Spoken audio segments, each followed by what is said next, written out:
Welcome to, or back to, Forgotten Hollywood, the channel where I take you back in time to show you the movies, shows, and actors that have faded over the years.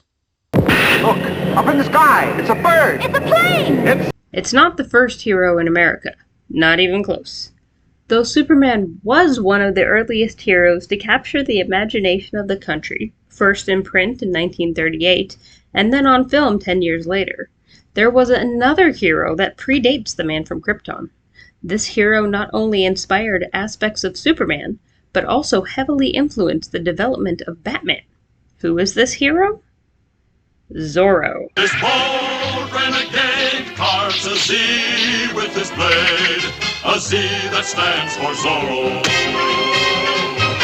This masked Avenger of Justice entered print in 1919 and was put on film just 1 year later. The Mark of Zorro was a silent film and the earliest I can find portraying a masked hero fighting evil.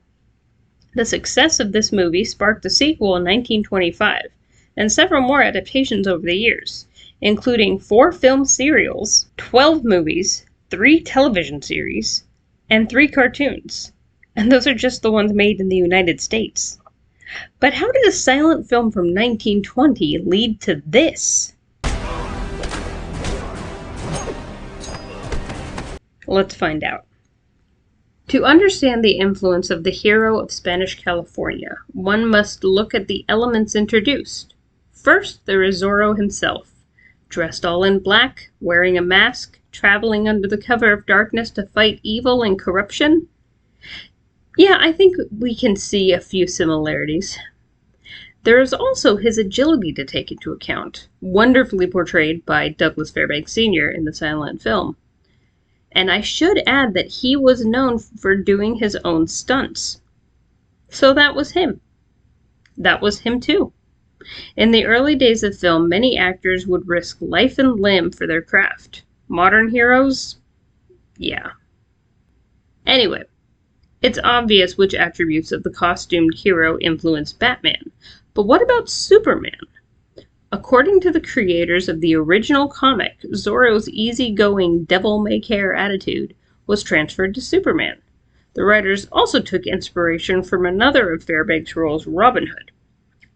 A perfect example of this attitude is when Zorro takes a break from running from the soldiers to have a snack.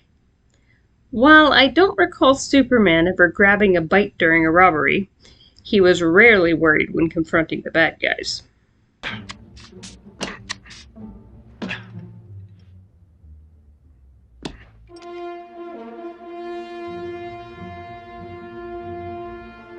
Hi there.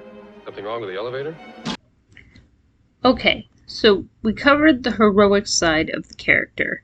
Now how about his alter ego? The fact that he even has one is something copied by both Batman and Superman. But who is the character of Don Diego De La Vega? He is a wealthy landowner, or at least the son of one. His father, Don Alejandro De La Vega, is usually contrasted with Diego as the lion and the lamb, as Alejandro is strong-willed, strong-minded, fiery temper, etc. He is a black-hearted scoundrel. If he remains in power, our country faces ruin. We must get rid of him, Diego. That's why I've called you home. Someone must do something. You're right, Father. I'm going to sit down and write a detailed letter of complaint to the governor. I say usually because this has been true in every version I have seen, but I have not seen them all. There is a slight deviation in the Antonio Banderas version, where Alejandro wasn't his father, but the second Zorro trained by an aging Diego. That version also has the added touch that, at least at first, the young hero wasn't acting when he was a terrible sword fighter.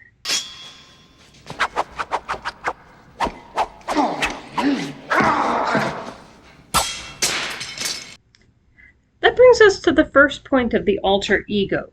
Awkward clumsiness. Fairbanks shows this in A Fear of Swords, as well as the habit of doing tricks with a handkerchief. Guy Williams, who played Zorro in the 1950s TV show, showed it by being unable to properly put on Zorro's costume when men were being told to put on a replica of the cape and mask to see who looked like Zorro.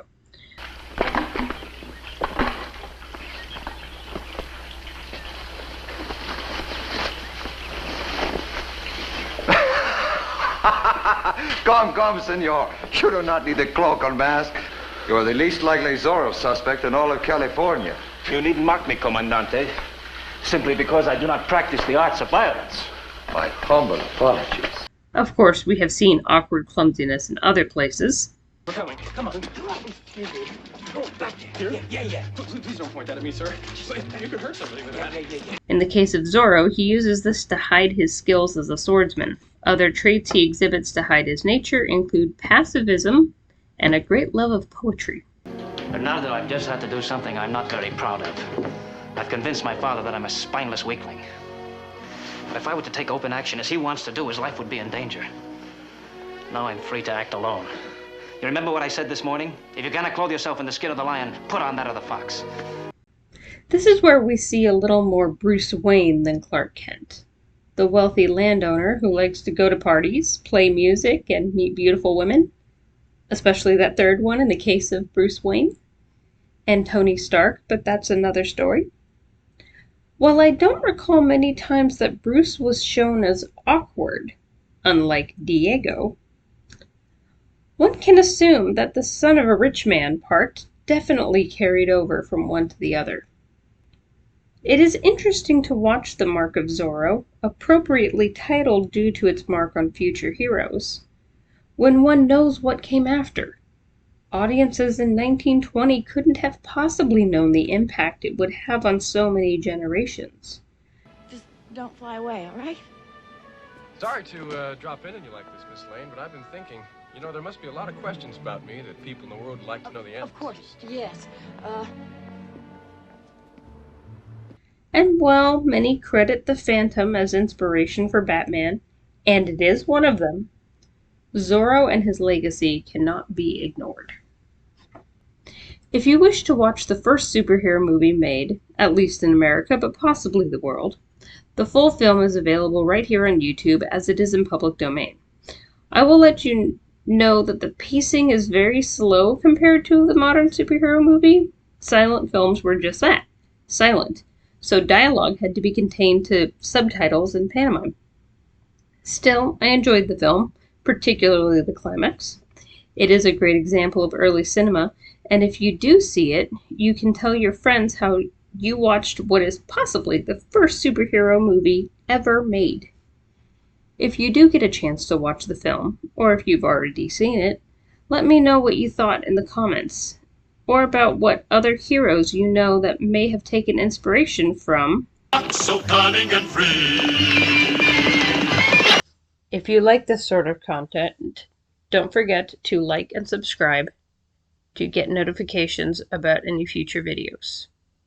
Thanks for watching, and I will catch up with you next time.